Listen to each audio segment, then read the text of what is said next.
तो भगवान की जब विशेष कृपा होती है तो जीव को ऐसा सुंदर पवित्र अवसर प्राप्त होता है। और ये मिथिला की पावन धरती बड़े बड़े महापुरुष विद्वानों की धरती है। इतिहास में जब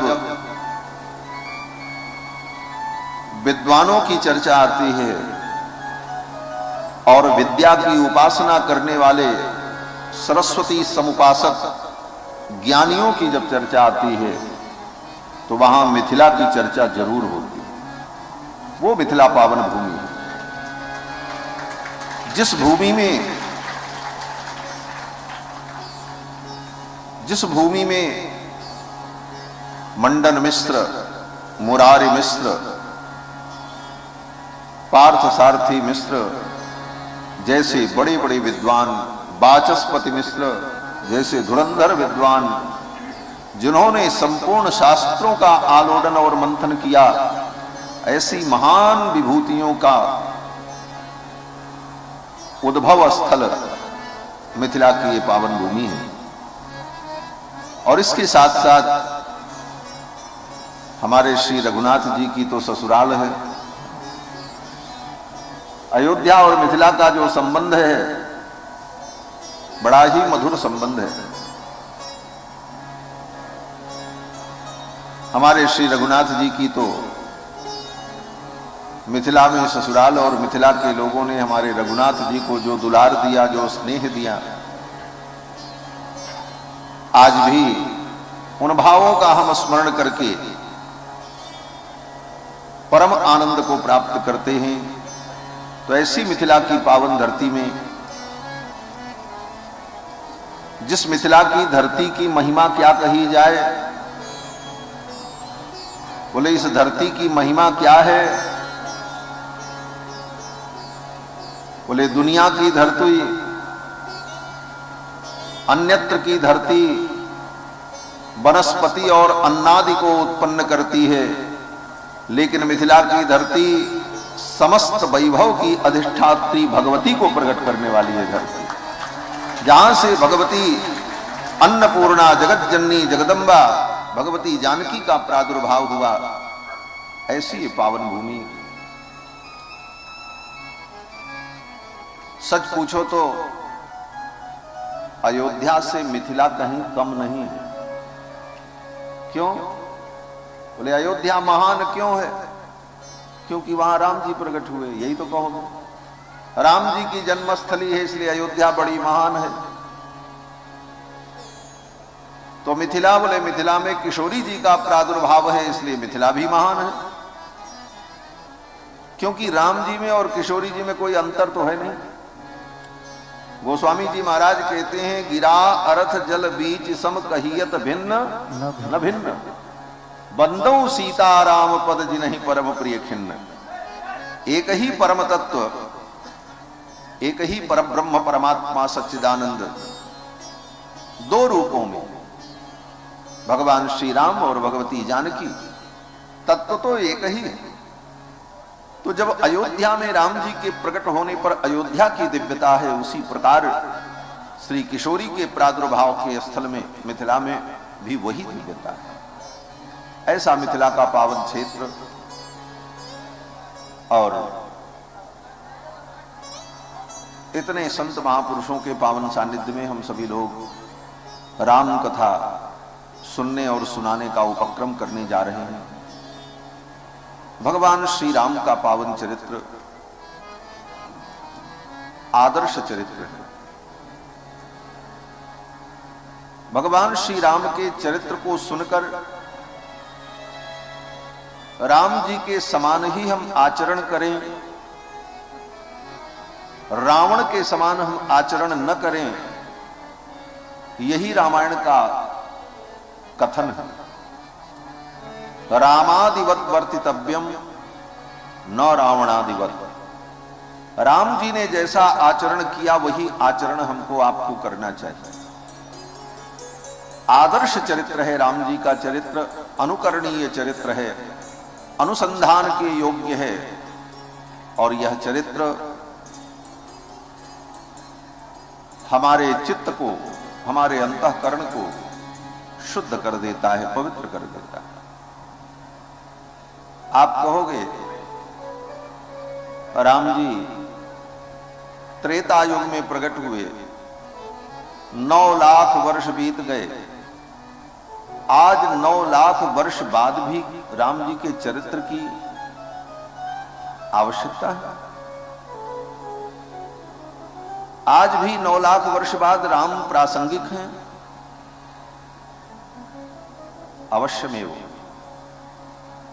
9 लाख वर्ष पूर्व राम जी का अवतार हुआ, लेकिन आज भी श्री सीता पधारो। श्री सीता रामचंद्र भगवान की जय। श्री हनुमान जी महाराज की जय। जय जय सीताराम।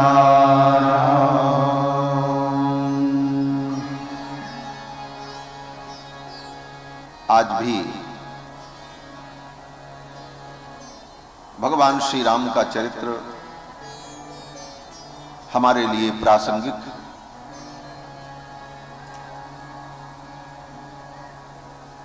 आज भी राम जी की हमारे जीवन में आवश्यकता है। भगवान श्री राम हमारी आपकी सबकी आवश्यकता है, और आवश्यकता पूरी न हो तो व्यक्ति अपूर्ण होता है। भगवान श्री राम हमारे जीवन की आवश्यकता क्यों हो? बोले हम सब राम को चाहते हैं। राम के बिना हमारा जीवन अपूर्ण और अधूरा है, और राम सबके प्राप्तव्य हैं। राम की जरूरत हमारे जीवन में क्यों है? बोले यहां इतने लोग बैठे हैं, किसी से भी पूछो, इन माताओं से पूछो कि अगर आपसे पूछा जाए कि आपको पति कैसा चाहिए, तो हर माता यही कहेगी कि मेरा पति तो राम जैसा हो।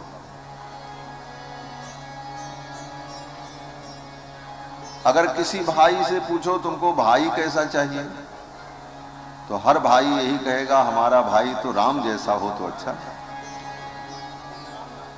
किसी पिता से पूछो तुमको पुत्र कैसा चाहिए, तो पिता यही कहेगा राम जी जैसा पुत्र हो तो अच्छा है।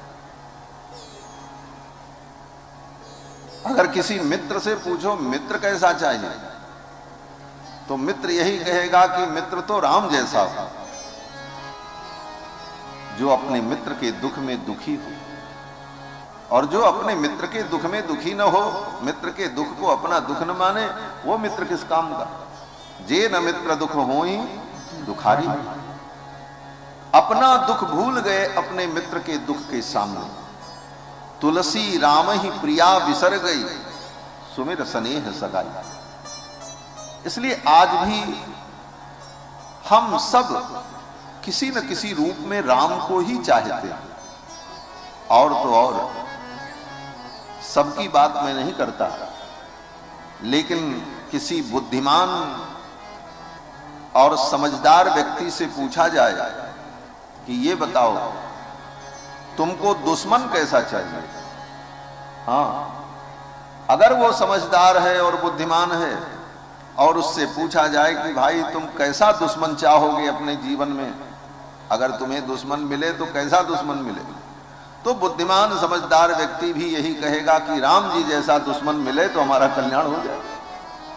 शत्रु भी राम जी जैसा। आज हम सब राम को ही तो चाहते हैं। और राम है कौन?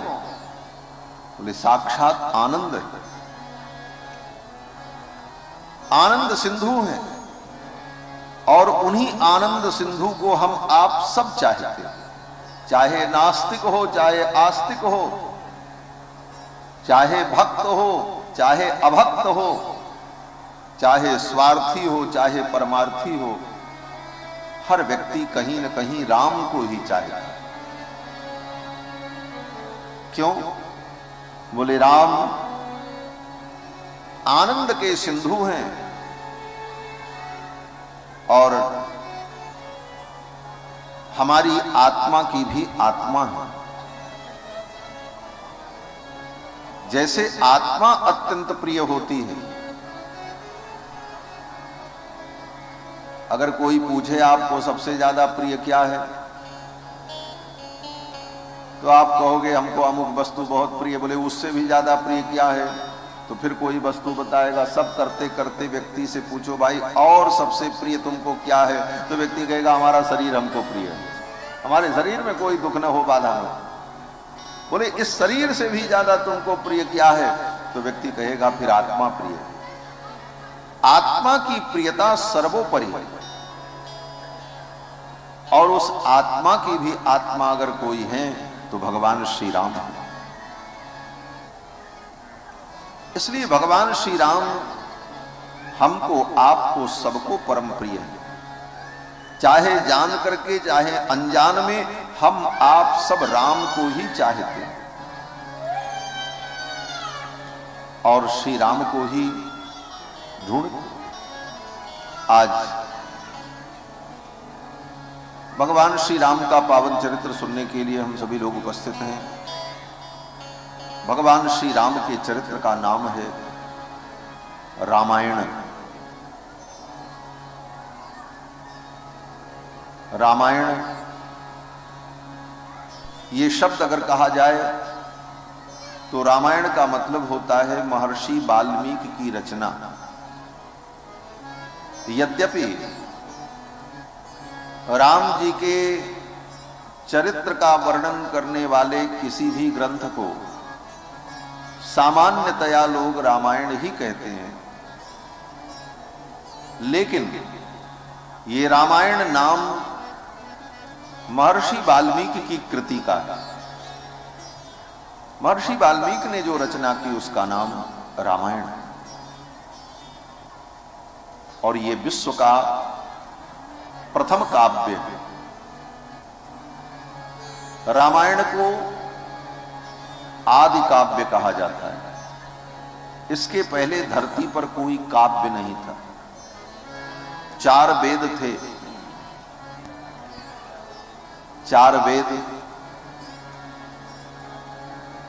वो काव्य की कोटि में नहीं है।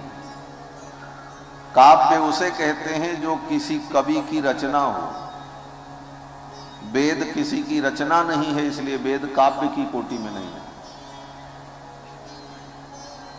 वेद भगवान की भी रचना नहीं है। ब्रह्मा भी वेद के रचयिता नहीं है। वेद व्यास ने भी वेद की रचना नहीं की है। वेद अनादि है, अपौरुषेय है।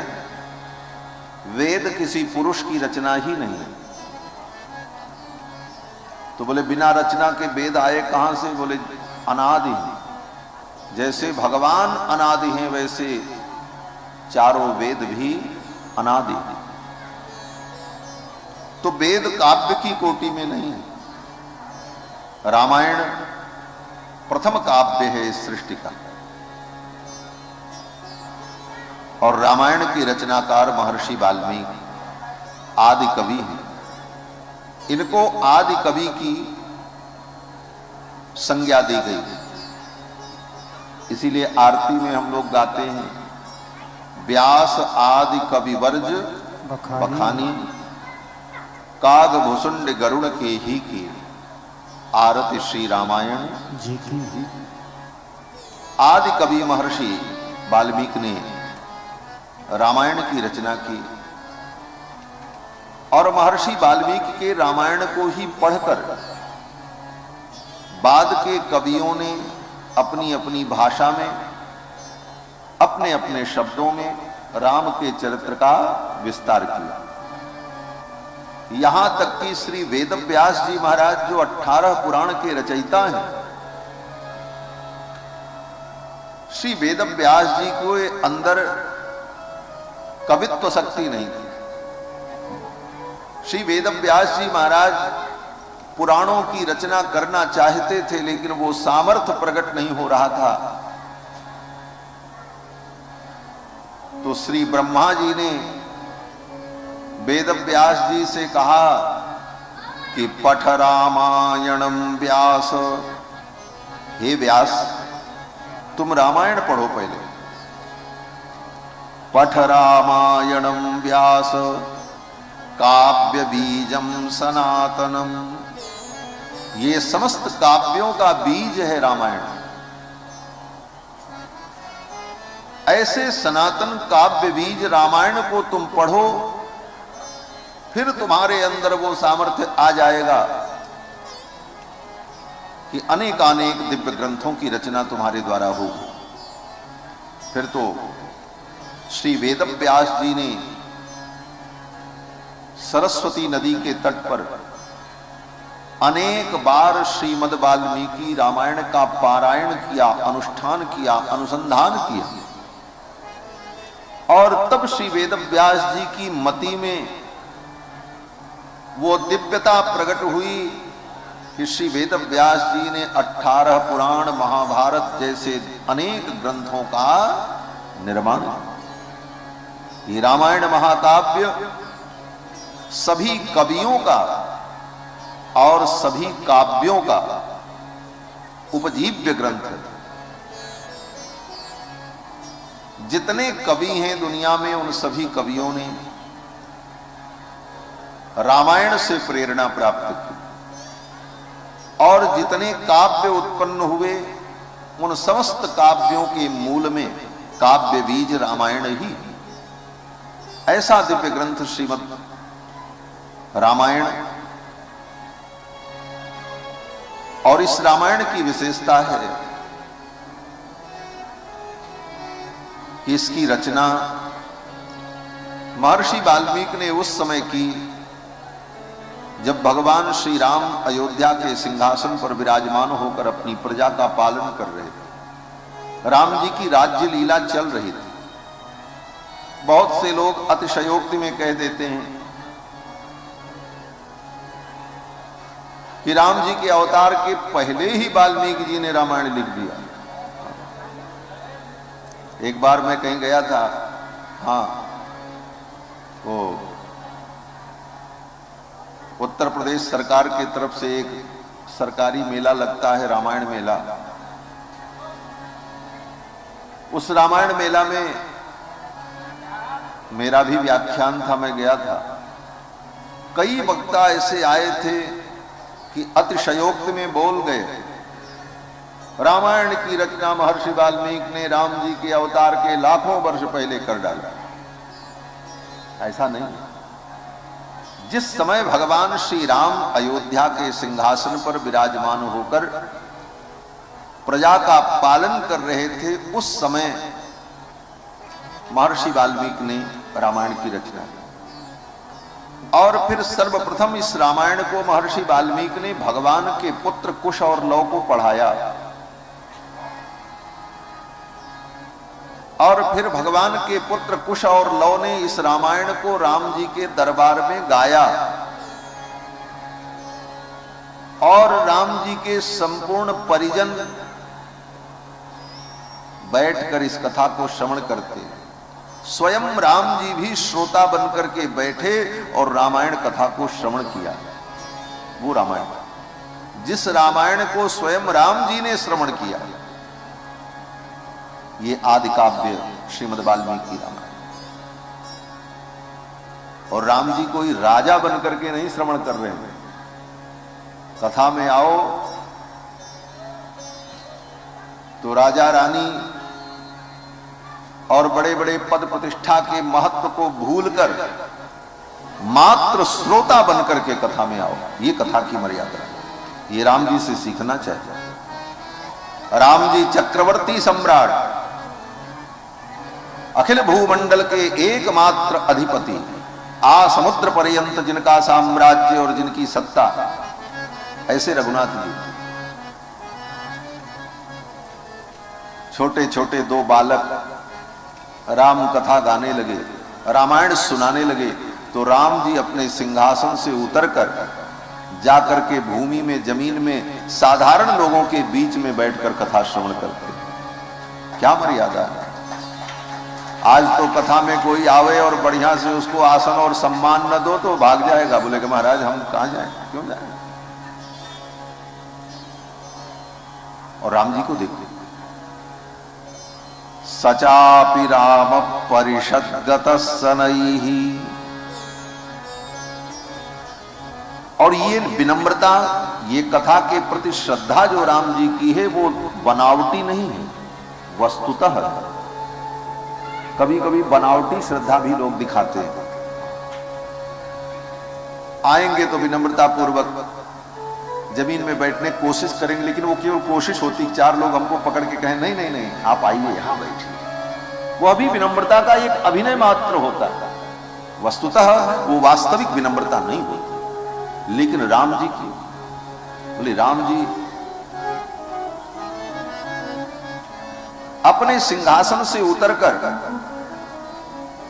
साधारण लोगों के बीच में जाकर के बैठ गए, वो भी सबको दिखा करके नहीं, बता करके नहीं, क्योंकि राम जी जानते हैं मैं जाकर के साधारण लोगों के बीच में बैठूंगा तो लोगों को अटपटा लगेगा, संकोच होगा, इसलिए किसी को पता ही न चले। राम जी अपने सिंहासन से इतने धीरे से उतरे कि किसी को पता नहीं चला। सचापि राम परिषद्गत सनैहि बुभूषया सक्तमना बभूव।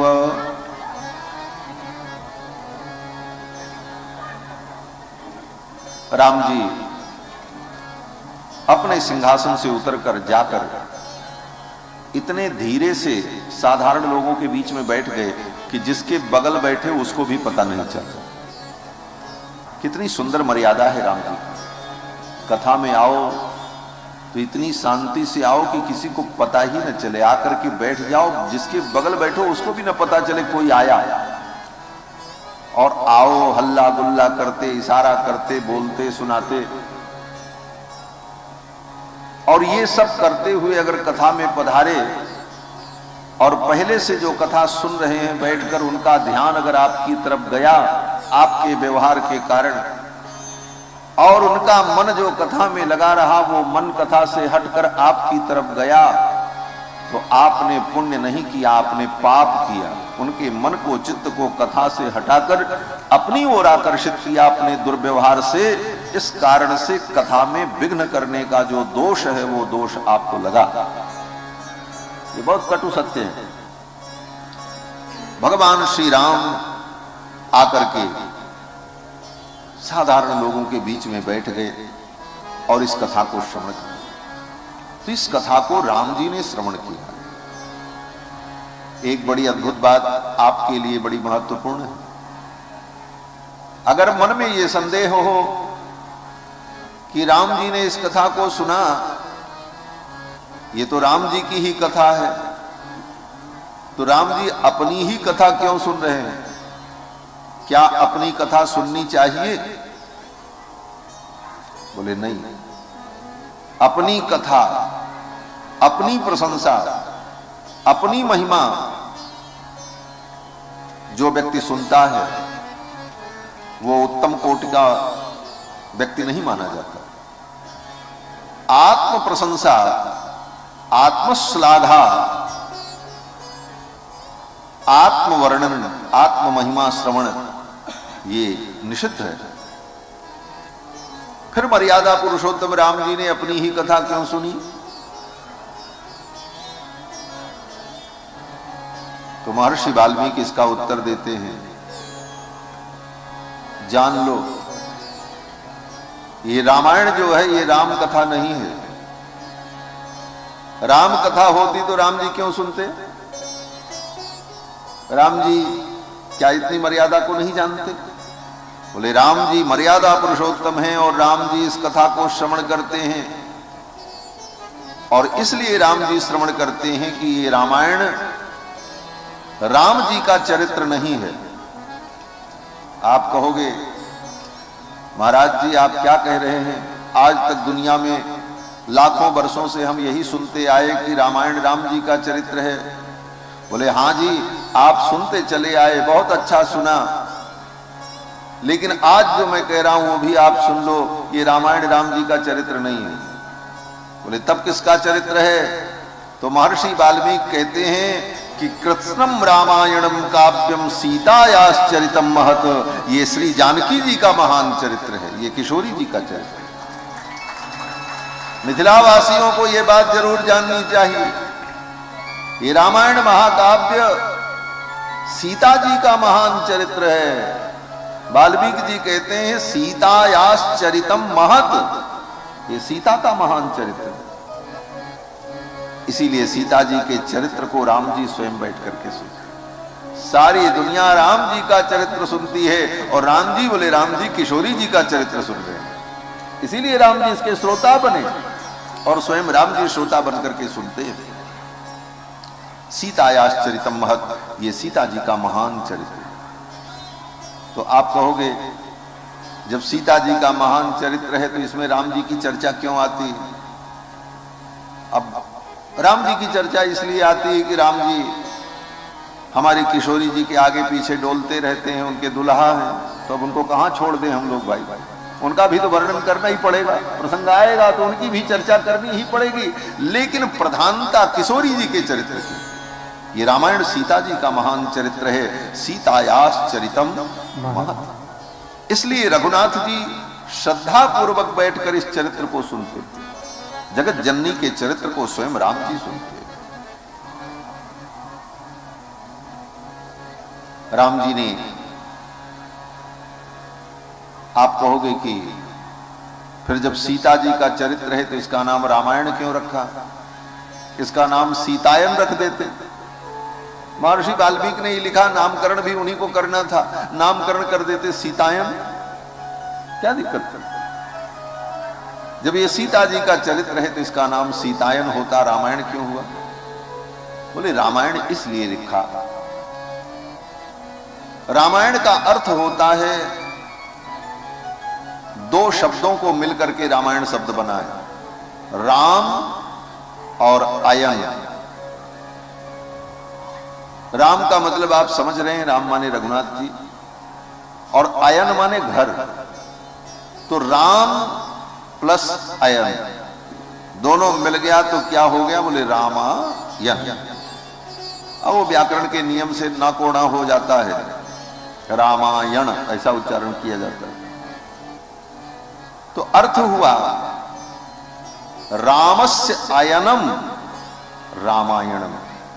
जो राम जी का अयन है, राम जी का घर है।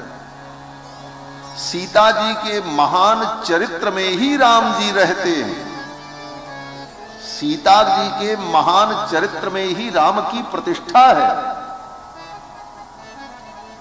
और सीता जी के महान चरित्र में राम विद्यमान है और ये सीता जी का महान चरित्र ही राम जी का घर है। और राम जी को अगर ढूंढना है तो हम कहां जाएं? कहते किसी को भी ढूंढना है तो आप कहां जाओगे? बोले उसके घर ही तो जाओगे। आप किसी से मिलना चाहते हो तो उसका पता कैसे लगाओगे? बोले पहले उसके घर का पता लगे, वो कहां रहता है। उसका घर का पता चल गया तो उसका भी पता चल जाएगा। उसी प्रकार राम जी का घर कहां है पहले ये पता लगाओ। कहते राम जी मंदिर में रहते हैं, वहां रहते हैं, अयोध्या में रहते। बोले वो सब ठीक है, वो सब व्यवहार जगत की बातें हैं। राम तो कण कण में रहते हैं, परंतु मिलेंगे कहां? ये बड़ा विचारणीय विषय है। राम जी कण कण में रहते हैं लेकिन मिलेंगे कहां?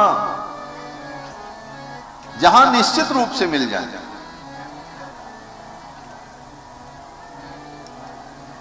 तो बोले महाराज राम जी का जो घर है ना वहीं चलो। राम जी का घर क्या है? बोले रामायण। रामस्य अयनम रामायणम, ये राम जी का अयन है। इसी रामायण में सीता जी के महान चरित्र में ही राम जी रहते हैं। राम जी को ढूंढने के लिए न जंगल में जाने की जरूरत है, न पहाड़ में जाने की जरूरत है। रामायण में अपनी मति का प्रवेश कराओ, इसी रामायण में ही राम जी मिले। आज तक जिसको भी राम जी मिले हैं इसी रामायण से मिले हैं। राम परब्रह्म परमात्मा है, भगवान है, सच्चिदानंद है। ये बात आपको कहां से पता चली? आपने देखा था राम जी को? आपके बाप ने भी नहीं देखा, उनके बाप ने भी नहीं देखा।